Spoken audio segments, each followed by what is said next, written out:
Tuhan atas kasih-Mu dalam hidup kami. Kami sungguh percaya bahwa Engkau adalah Allah yang tidak pernah lalai di dalam menepati janji. Engkau Allah yang tidak pernah ingkar janji kepada umat-Nya. Terima kasih Bapak, terima kasih pagi hari ini Tuhan. Kami seluruh anak-anak-Mu datang merendahkan diri di hadapan-Mu untuk beribadah di hadapan Tuhan. Dan terlebih khusus kami mendengarkan firman-Mu. Tuhan Yesus, tolong kami, tuntun kami. Biarlah ketika kami mendengar firman-Mu, kami boleh fokus di hadapan Tuhan. Dan kami boleh mengerti, memahami setiap apa yang kami dengar pada pagi hari ini. Dan kami boleh lakukan dalam hidup kami hari lepas hari. Engkau berkati secara khusus hamba-Mu yang akan menyampaikan isi hati-Mu. Biarlah Engkau tolong Tuhan, Engkau berikan hikmat Tuhan, sehingga hamba-Mu hanya menyampaikan isi hati Tuhan saja. Engkau berkati kami semua, jemaat-Mu yang mengikuti ibadah ini, baik mengikuti secara offline bahkan secara online. Kami berdoa di dalam nama Tuhan Yesus, biarlah Engkau memberkati kami semua. Terima kasih Bapak, terima kasih. Inilah pemberitaan firman-Mu dari awal hingga akhirnya. Kami serahkan ke dalam tangan pengasihan Tuhan. Di dalam nama Tuhan Yesus kami berdoa dan bersyukur. Haleluya, amin. Jemaat Tuhan yang mengikuti ibadah ini secara online, saya persilakan duduk semua. Baik, mari kita sama-sama belajar firman Tuhan pada saat ini. Kita mau fokus di hadapan Tuhan. Segala hal yang membuat kita terganggu, samping kiri kanan kita tinggalkan dulu. Kita fokus mendengarkan kebenaran firman Tuhan. Jikalau di rumah ada suara TV saat ini, TV-nya dimatikan dulu. Ya, jemaat Tuhan semua, supaya kita konsentrasi ketika kita mendengarkan firman Tuhan. Saya percaya kita semua, ya, mungkin hari ini merupakan keempat kalinya kita mengikuti ibadah secara online. Saya percaya semua jemaat Tuhan yang ada di rumah semua dalam keadaan sehat-sehat saja. Dan jikalau nantinya kita bisa ibadah offline lagi, maka kita akan bertemu kembali di tempat ini. Baik jemaat Tuhan, mari kita sama-sama buka Alkitab kita pada pagi hari ini yang terambil dari surat 1 Petrus. Surah 1 Petrus pasal 4 ayatnya yang ke-7 sampai ayatnya yang ke-11. 1 Petrus pasal 4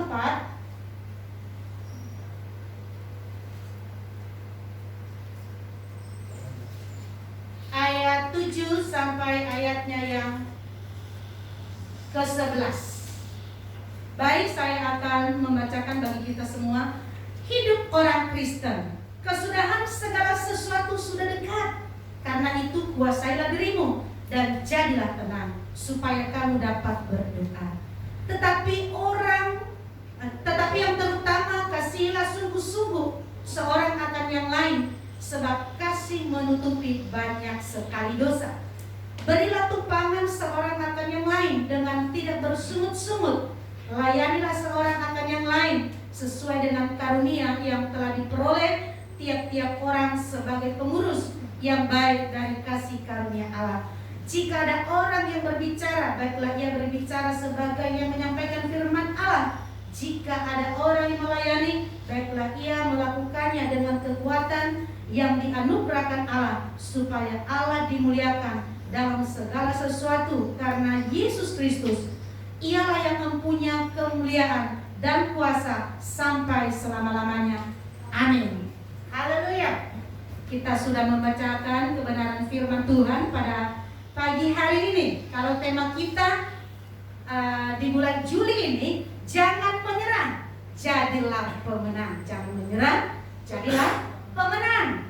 Ini merupakan keempat kalinya, ya, di ibadah umum.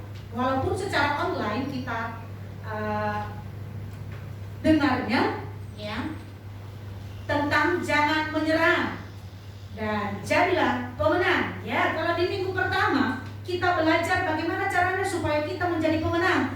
Tentunya kita harus menjadi pendengar yang baik supaya tidak salah melakukan sesuatu. Karena memang pendengaran ini sangat dibutuhkan, Bapak, Ibu, Saudara semua. Kenapa? Karena tanpa mendengar dengan baik, maka kita akan akan salah melakukan. Segala sesuatu yang kita sampaikan akan salah kita lakukan ketika kita tidak memberikan pendengaran kita dengan baik, sehingga terjadi terus kesalahpahaman satu sama lain. Ya, karena kurang memberi pendengaran. Mungkin hal ini kita berkata, cuma mendengar doang, aku juga gak bisa dengar kok.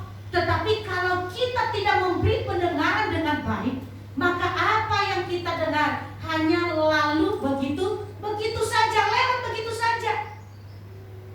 Akhirnya kita sakit tadi apa ya? Akhirnya yang nyuruh marah-marah. Kenapa? Karena apa yang disuruh tidak sesuai dengan yang diharapkan yang datang. Satu yang disuruh, satu yang dilakukan. Makanya coba Tuhan supaya kita tidak salah di dalam mencapai sesuatu, tentunya kita harus memberi pendengaran dengan baik. Ya, kita harus memiliki iman yang kuat dan tinggalkan ego.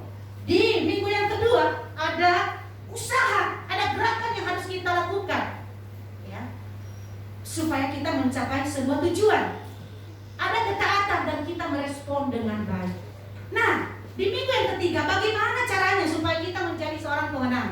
Jangan tawar hati Bapak Ibu Saudara. Karena kalau sudah tawar nggak ada rasa, hambar semuanya. Seperti air putih, nggak ada rasanya. Kalau udah dikasih gula baru manis. Manis juga ya ini airnya, iya manis. Kok asin sih? Iyalah, asin udah dikasih garam. Ya, ini tawar, nggak ada rasa. Nah, kalau tidak ada rasa, bagaimana caranya supaya berasa? Ya, kita harus apa? Tetap sukacita.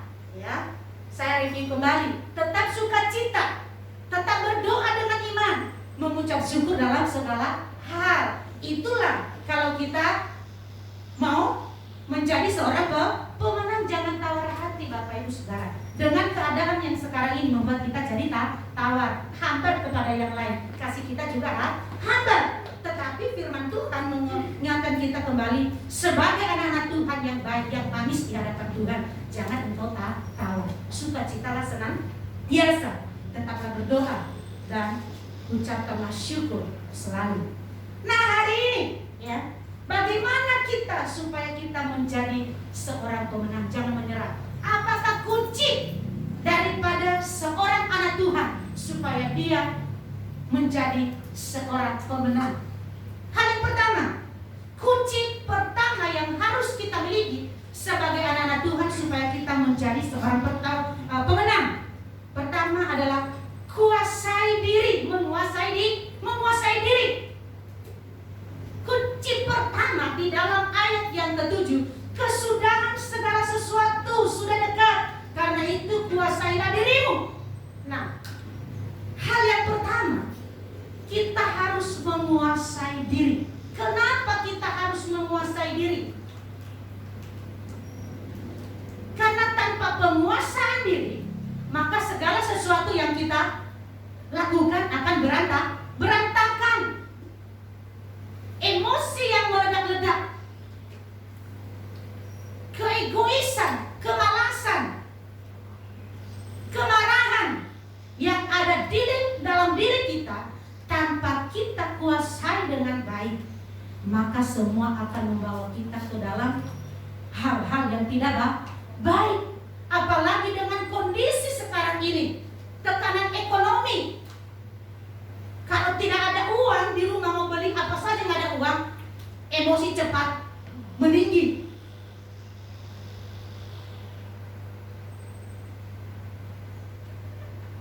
Emosi cepat meninggi, kenapa? Kita mau beli beras nggak ada, kita mau ini nggak ada. Tentunya dibutuhkan sebuah penguasaan diri supaya di dalam rumah itu, supaya kita tidak hancur, supaya kita tidak masuk dalam hal-hal yang tidak diinginkan. Kalau kita tidak menguasai diri, kita bisa saja mencuri. Nggak ada beras nih, bagaimana caranya? Dengan tekanan ekonomi yang sekarang, nggak ada uang. Mau pergi, kan nggak boleh, PPKM. Nggak boleh lama-lama kalau mau pergi. Ke tetangga juga nggak boleh, harus jauh-jauh. Kalau minta garam juga jauh-jauh, nggak boleh dekat-dekat. harus menguasai diri. Inilah kunci utama bagi kita sebagai anak-anak Tuhan. Kalau kita mau menjadi seorang pemenang, kita harus bisa menguasai diri. Petrus juga mengalami hal ini. Dia juga mengalami tekanan di dalam pelayanannya. Ada banyak hal yang dia alami ketika dia mengiring Tuhan. Ketika dia berkata kepada Tuhan, Tuhan, saya mengasihi Engkau. Apapun yang terjadi, saya akan selalu bersama dengan Tuhan. Tetapi kasihnya teruji ketika Tuhan mau disalib. Dia menyangka bahwa saya tidak mengenal Yesus. Dia mengalami tekanan, takut kalau digorok juga. Tetapi akhirnya dia menyadari, Tuhan, aku salah. Aku sudah melakukan kesalahan. Akhirnya dia balik kepada Tuhan. Petrus juga sama dipakai Tuhan secara luar biasa, memenangkan banyak jiwa. Kalau kita baca di Kisah Para Rasul, hari ini kan bahan bacaan kita masih Kisah Para Rasul. Bagaimana Petrus dan Paulus dipakai oleh Tuhan secara luar biasa untuk menyampaikan kabar baik kepada semua orang. Banyak orang percaya. Petrus juga mengalami hal demikian, mengalami tekanan. Ada banyak hal yang dialami ketika dia mengiring Tuhan.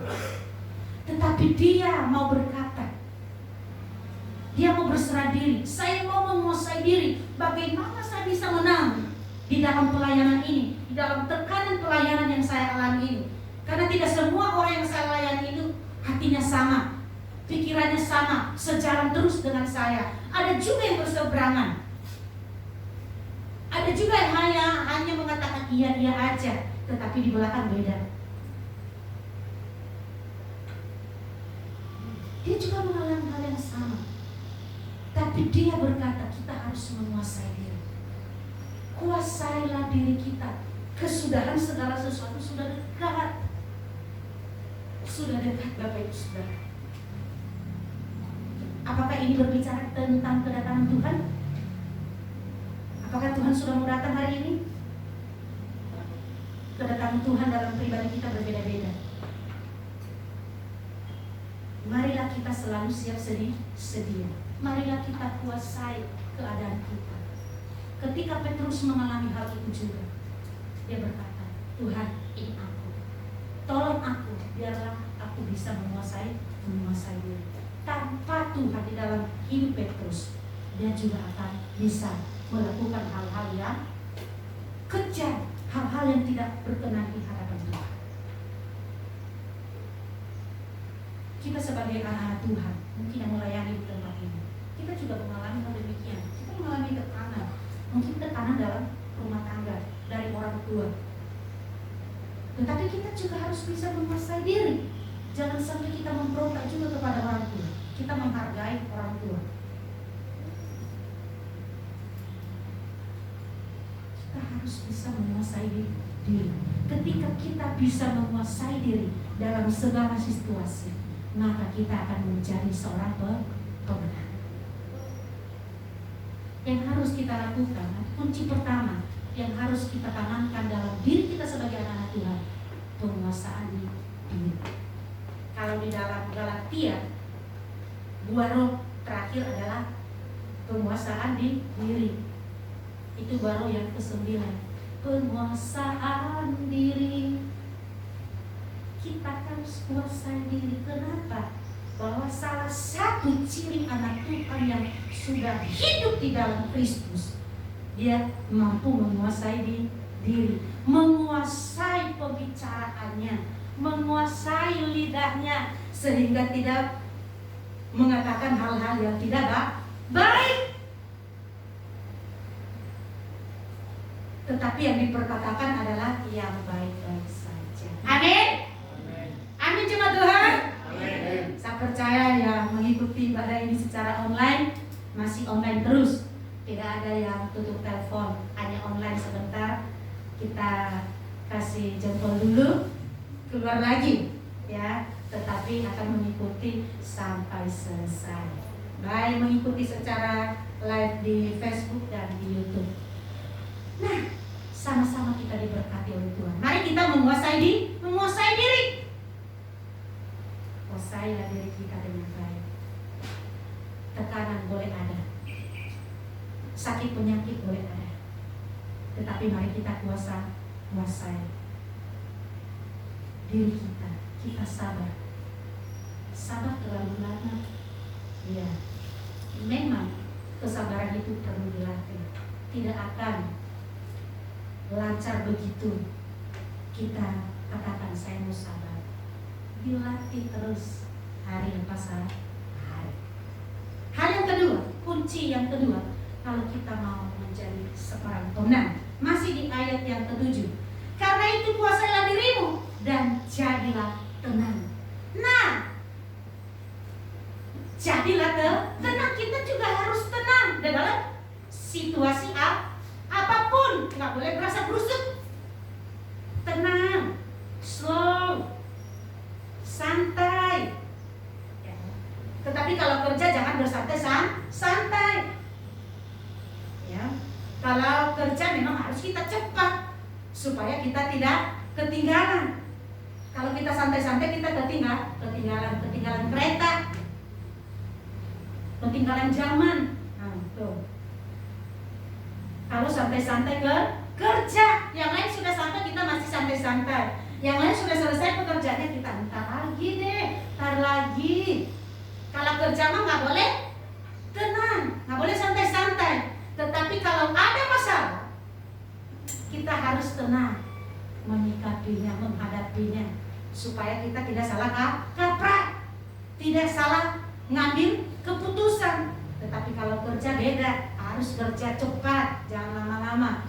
Hari ini selesaikan, jangan kerjakan dikit aja udah selesai ya, padahal rumputnya masih banyak di sebelah sana.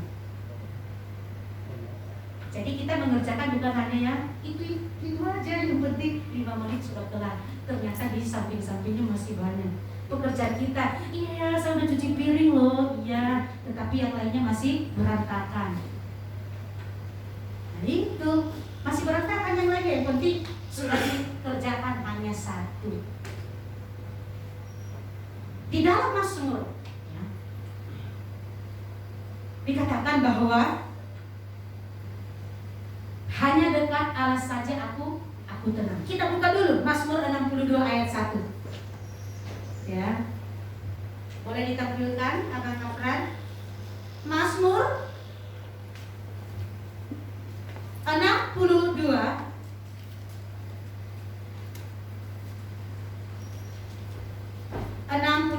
ayat 1. Untuk pemimpin biduan menurut Yedutun Mazmur Daud, hanya dekat Allah saja aku tenang, daripadanya lah keselamatanku. Nah, jemaat Tuhan yang terkasih, bahwa ketika kita dekat dengan Tuhan, maka kita akan mendapatkan ketenangan. Makanya jangan jauh-jauh dari Tuhan.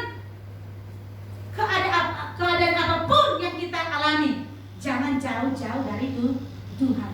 Tetapi kita harus dekat-dekat dan dekat kepada Tuhan. Kenapa? Ketika kita dekat dengan Tuhan, maka kita akan mendapatkan ketenangan. Kita akan mendapatkan kedamaian. Karena hanya dekat Allah saja kita tenang. Bukan berarti kita tidak, saat ini sih kita bisa duduk tenang, manis, ya. Duduk yang manis, sama duduk yang manis. Duduk cantik, sama duduk cantik. Ya, pasti jemaat Tuhan senyum-senyum ini di rumah duduk cantik. Tetapi yang dimaksud di sini bahwa kita harus lebih dekat kepada Tuhan. Dekat seperti apa? Kan Tuhan tak kelihatan, Bu. Iya memang gak kelihatan. Tetapi mari kita renungkan firman Tuhan. Kita baca. Ketika tekanan hidup menekan hidup kita, kita baca firman Tuhan. Ketika kita baca firman Tuhan, maka kita mendapatkan ketenangan. Makanya kita berkata, hanya dekat Allahku, rasa tenang hatiku. Kau sertai jalanku sepanjang hidupku. Kalau kita dekat-dekat Tuhan, Tuhan Yesus akan terus menuntun hidup kita sepanjang hidup kita, bukan hanya tempo-tempo hari ini, ya besok mah enggak, tetapi sepanjang hidup kita Tuhan akan selalu sertai, asalkan kita mau dekat kepada Tuhan. Makanya kita berkata, Tuhan terima kasih untuk saya dekat dengan Tuhan, untuk saya punya Tuhan Yesus. Maka hati ini jadi adem rasanya. Sebenarnya tadi itu aku udah panas banget sama dia, saya udah mau labrak aja. Iya, tapi untung saya punya Tuhan Yesus, beri kedamaian kepada saya. Kalau tidak ada Tuhan Yesus mah saya udah cabik-cabik itu bibirnya. Luar biasa. Jadi sebagai anak-anak Tuhan, kalau kunci yang kedua kalau kita mau menang, kita harus tenang, kuasai diri dan tenanglah di dalam menyikapi segala sesuatu. Kalau kita mendengar sesuatu kan kita langsung emosi. Iya, mana sih dia? Hebat banget dia mengata-ngatain aku. Lihat aja nanti, saya juga bisa balas 100 kali lipat. 100 kali lipat, 1 kali lipat aja belum dibales, belum 100. Yang itu, kenapa? Karena udah emosi duluan, ya, tidak bisa menguasai kondisi dan tidak tenang. Ternyata ketika disampaikan belum dijelasin secara menyeluruh, kita sudah emosi dulu. Akhirnya ketika dijelasin, dengar dulu Bu, saya sampaikan dulu. Nah ketika sudah disampaikan sampai selesai, oh begitu, maaf deh berarti aku salah. Udah deh, sekarang aku udah tenang deh, aku gak mau emosi lagi, ternyata aku salah. Jadi jemaat Tuhan yang terkasih, marilah kita dengar setiap pemberitaan secara menyeluruh. Jangan sepotong supaya kita tidak emosi, kita debat. Ya, kalau sudah emosi bahaya. Emosi semua meledak-ledak. Makanya pancinya semua terbang ke sana kemari. Bisa. Belum lihat panci terbang? Ya, belum. Boleh dipraktekin nanti. Ditangkis pancinya. Kita berkata, wah hebat juga ya. Ternyata bukan hanya bola yang bisa ini, ternyata panci juga bisa. Ya bisa. Kalau tidak ada bola maksudnya. Jadi pakai panci saja. Jadi seperti itu jemaat Tuhan, kita harus bisa tenang, ya, supaya kita tidak masuk ke dalam jurang yang tidak kita harapkan. Hanya itu yang bisa kita lakukan jemaat Tuhan. Kunci yang pertama tadi, menguasai diri. Kita harus kuasai diri kita. Kedua, kita harus tenang. Apapun kondisi kita saat ini, walaupun kita tidak punya uang, ya mungkin berasnya tinggal sampai siang ini, kita harus tenang. Tenang menghadapinya, supaya kita tidak stres, tetapi kita tetap memiliki damai. Damai yang diberikan hati senang. Kita harus senang bersama dengan Tuhan. Hal yang ketiga, kunci yang ketiga kalau kita mau menang, di ayat yang ke-7, jadilah tenang supaya kamu dapat berdoa. Ya.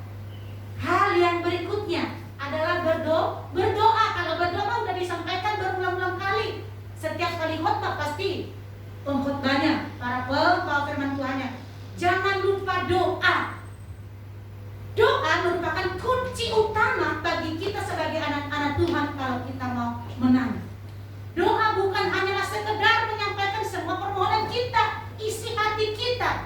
Tetapi lebih daripada itu, doa membutuhkan keintiman kita dengan Tuhan. Saya juga bisa berdoa, saya bisa meminta es krim, saya bisa meminta uang, saya bisa meminta nilai kepada Tuhan. Bukan jemaat Tuhan, bukan hanya sekedar kita mau menyampaikan isi hati kita, permohonan kita di hadapan Tuhan, tetapi yang dibutuhkan adalah keintiman kita dengan Tuhan, hubungan kita yang lebih erat dengan Tuhan. Makanya dikatakan tadi di sini kita tenang. Kenapa? Ketika kita membangun hubungan yang baik dengan Tuhan, maka jiwa kita mendapat ketenangan. Tanpa hubungan yang baik dengan Tuhan, maka kita tidak akan tenang. Kita juga tidak bisa menyampaikan semua permohonan kita di hadapan Tuhan tanpa hubungan yang baik, tanpa intim dengan Tuhan. Ada komunikasi yang erat dengan Tuhan. Bagaimana caranya? Baca firman Tuhan, renungkan firman Tuhan, naikkan puji-pujian di hadapan Tuhan, bernyanyi. Kalau tidak ada gitar, sendok sama piring juga bisa, alat musiknya dikerincingin. Kalau enggak, botol aqua kasih beras. Hanya dekat Allahku. Nah, itu bisa alat musik, semua bisa.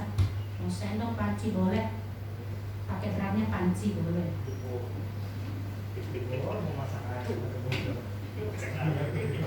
Makanya kalau kita pakai sendoknya, jangan pakai emosi.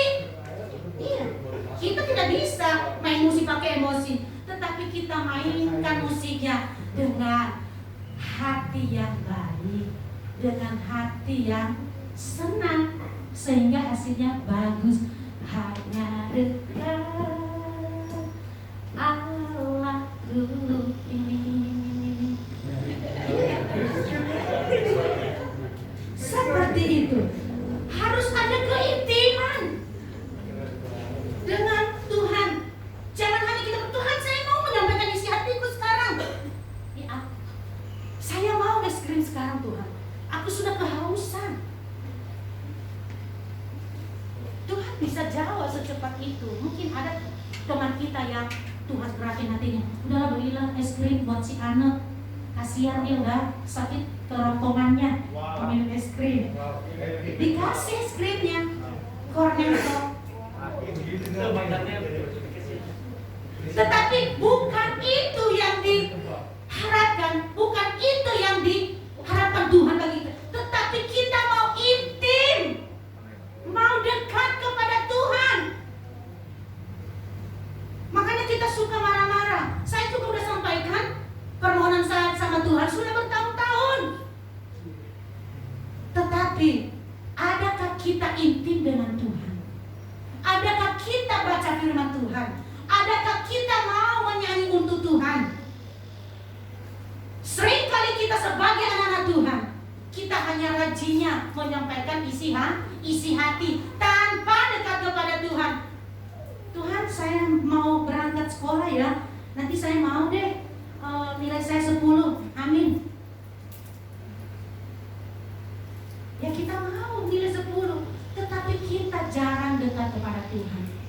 Mau persekutuan pemuda nggak datang, mau persekutuan kaum wanita nggak datang, mau komplit juga begitu.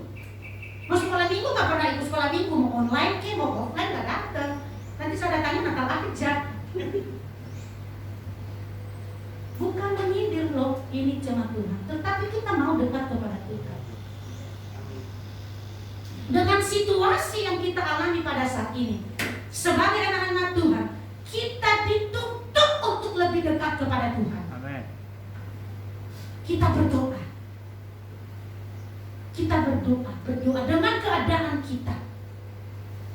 Banyak jemaat kita ya, saat ini mengalami sakit penyakit. Secara manusia kita tidak bisa sembuhkan. Mungkin saat ini obat-obatan terbatas. Kita mau beli di apotek nggak ada obatnya.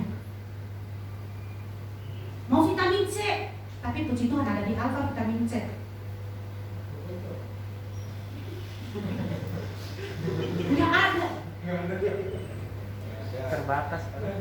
Terbatas semua obat-obatan yang kita butuhkan. Tetapi bagaimana caranya? Kita datang merendahkan diri di hadapan Tuhan. Kita intip dengan Tuhan. Kita menangis di bawah kaki Tuhan. Kita sampaikan melalui doa. Kita rubah doa kita saat ini. Jangan kita datangnya karena kita menyampaikan permohonan kita di hadapan Tuhan. Tetapi kita mau lebih daripada itu, karena kita mau membangun hubungan yang baik dengan Tuhan. Mungkin selama ini kita berpikir, Tuhan, saya mau datang berdoa di hadapan Tuhan karena saya mau menyampaikan permohonan saya di hadapan Tuhan. Tetapi mari kita ubah sekarang. Saya mau datang kepada Tuhan bukan karena saya menyampaikan isi hati saya, tetapi saya mau intim dengan Tuhan. Saya mau lebih dekat kepada Tuhan. Karena ketika saya dekat kepada Tuhan, saya akan mendapatkan ketenangan. Saya bisa menguasai diri saya. Bahkan ketika saya intim dengan Tuhan, apapun yang kami sampaikan di hadapan Tuhan, Tuhan akan dengar. Tuhan akan jawab bagi kami. Amin. Amin. Jangan hanya kita datang ke hadapan Tuhan ketika kita mau mendengar. Saya dengar kalau doa itu cepat dijawab Tuhan. Kalau ikut perjamuan kudus itu cepat dijawab Tuhan. Tidak, jemaat Tuhan. Adakah hatimu dekat kepada Tuhan? Adakah hatimu melekat kepada Tuhan? Itu yang diharapkan Tuhan bagi kita. Kalau kita mau menjadi pemenang, engkau harus dekat-dekat kepada Tuhan. Jangan jauh-jauh. Kenapa? Ketika kita dekat kepada Tuhan, penyertaan Tuhan di sepanjang hidup kita akan selalu kita rasakan. Amin. Amin. Amin.